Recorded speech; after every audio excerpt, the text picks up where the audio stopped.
ঢাকা মহানগর সহ দেশের সকল বিভাগ ও জেলা পর্যায়ে ভোক্তা অধিদপ্তরের বাজার তদারকি আজ 4 জুলাই 2024 তারিখ জাতীয় ভোক্তা অধিকার সংরক্ষণ অধিদপ্তর কর্তৃক ঢাকা মহানগর সহ দেশের সকল বিভাগ ও জেলা পর্যায়ে খুচরা পাইকারি ও আড়তে ডিমের মূল্য স্থিতিশীল ও সরবরাহ রাখার লক্ষ্যে তদারকি কার্যক্রম পরিচালনা করা হয়। উল্লেখ্য, আজ ঢাকা মহানগরীতে অধিদপ্তরের 3টি টিম বাজার তদারকি করে।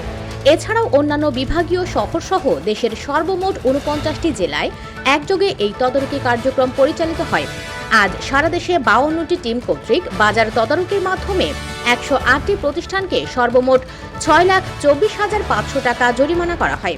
উল্লেখ্য, গত 3 জুলাই 2024 তারিখ সারা দেশে ডিমের মূল্য স্থিতিশীল ও সরবরাহ স্বাভাবিক রাখতে অধিদপ্তরের 7টি টিম কর্তৃক বাজার তদারকির মাধ্যমে 139টি প্রতিষ্ঠানকে সর্বমোট 7,86,000 টাকা জরিমানা করা হয়।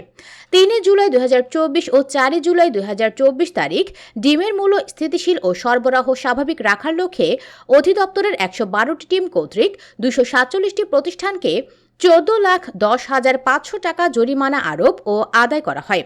ভোক্তা অধিকার রক্ষায় অধিদপ্তরের এই কার্যক্রম অব্যাহত থাকবে।